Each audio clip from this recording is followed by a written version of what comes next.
welcome to the channel. My name is Annalisa and today I'm going to be reviewing an indie game. So I recently got a new to me computer. I haven't had a desktop in a long time, so I haven't been playing a lot of PC games. I've only been playing what my little laptop could handle. And so lately I've been playing a few new games, and so I have decided that I would like to review some of them because I have been playing pretty much indie games. Partially because there is a strike right now going on.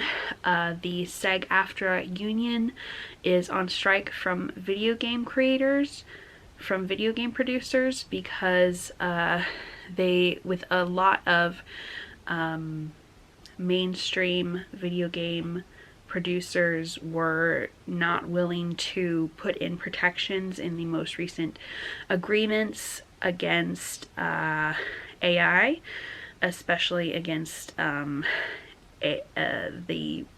voice actors' voices being used to feed AI, I believe. And so they've been on strike for since last July, I think, and they still haven't been able to resolve that. So I haven't been buying any expansion packs to, for example, The Sims, any new big publisher games. And besides that, I like to support indie games in the first place, and they tend to be cheaper. So the one that I want to review today is one that I have spent about 30 hours playing. Steam has this nice little feature where it keeps track of your hours. A lot of video games do that. And my rule of thumb is that I want to get at least 1 hour of entertainment out of a video game for every dollar I spent on it. That's the minimum. I prefer to at least get 2 hours of entertainment per dollar spent. And this one was on sale, so I spent $10 on it for just the survival portion. There are two portions to the game, a story version and a survival version, and I wanted to get just the survival version to see if I even liked it. So The Long Dark is what I believe is called a quiet apocalypse survival game, in that there's not like explosions going off and rivers of lava and things like that. Just like, I think there's been some kind of an electrical storm, and so most electricity is out, communications are totally down. Mostly the only humans you come across are dead bodies, and because you have, I think, crash landed in a somewhat mountainous region of Canada, there's no real way of walking out to find civilization. There are, however, railroads and power lines around that you can follow around to find old traces of civilization in these remote climes, and you can find some survival gear in these various places, which you can use to help you hunt and fish and melt snow in old cans to drink the water. I really like post-apocalypse type video games, sometimes books as well, depending on their focus. I also really like video games that have a lot of atmosphere, and that have a specific atmosphere, and this one is very specifically winter in Canada. And I don't think it ever stops being winter, so obviously there's been some kind of a climate apocalypse along with the electrical storm, because it is possible to survive for 1,000 days. So far I've made it to 48. At which point, on a search for more matches, I broke the ice on a frozen river and fell in, and wasn't able to get to shelter soon enough afterwards and died. The game will actually let you cheat death so you can continue on with your game, but you don't get to rack up how many days you were alive from the beginning from there. You have to start over from there as far as accomplishments and what are they called, achievements. So I'm probably just going to restart my game. And this is the sort of game that there's not much of a tutorial or anything. It pretty much just drops you in that situation and you have to figure it out. It didn't even tell me what the controls were other than WASD. I didn't know that you have to press space to get access to all sorts of other controls and options. But I eventually figured it out from pressing a bunch of buttons. But yeah, this is a type of game that you play once to kind of figure it out, and then play successive times to do better with what resources you have now that you understand more how the game works. And sometimes I don't like that, but in this case I find the gameplay enjoyable enough that I don't mind going back and doing it again. There are also different difficulty levels you can play at, and I really appreciate that in a video game because I am not a person who enjoys having things be difficult or like a severe challenge. A little bit of challenge is plenty for me.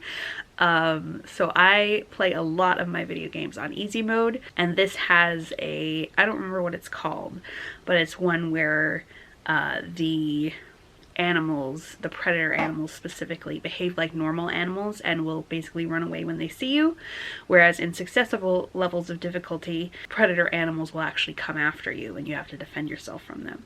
And considering how long it took me to find a gun of any kind or even a loud flare, I don't think I would survive any of those versions. But even on this easy mode, there are several things you have to watch out for. You have to maintain your temperature levels, your tiredness levels, your water and food levels. Is that it? Significant danger to all of those is if you decide to go outside in a storm or when it's foggy and you can't see more than maybe 10 to 15 feet in front of you. I got lost just once because I was silly enough to leave the shelter I was in and go outside during that, and almost died that time, I think from the cold. But a lot of the time you just spend keeping an eye on that kind of while you stock up on fish, for example, and decide how long you're going to wait to cook the fish and kind of figure out what you have, what resources are the least renewable.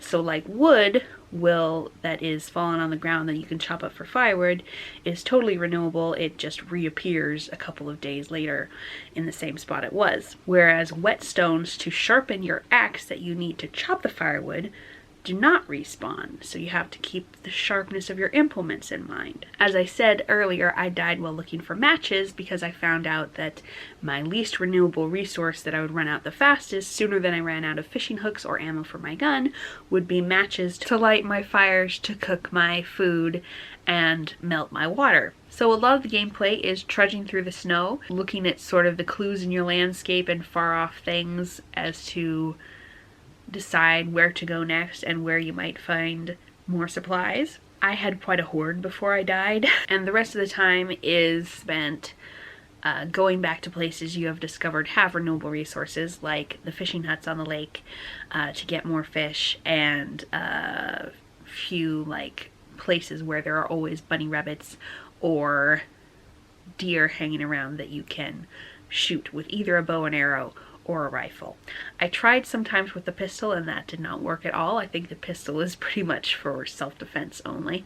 And even though that can be a little bit repetitive, I still find the gameplay really enjoyable. So I guess it's partially because of the atmosphere that I really enjoy. So when the game is not on sale, I believe it's $20 for just the survival mode, and I easily think I'm going to spend 40 hours on this game just in the survival mode. This game developer is also looking to come out with a second version of the game that will be more like community oriented, where there will be like groups of surviving humans that you can join, and that's like very much my jam. So I am eagerly waiting for that to come out. I think it'll be years before it does, but still. And after I look into more of what story mode entails, I might end up buying that version as well. So generally, I'm really enjoying my time and definitely think it was worth the money. So I'm going to give The Long Dark 5 out of 5 stars. I'd love to know about any video games or tabletop games that you've been enjoying lately. And thank you so much for watching. I'll see you in the next video. Bye!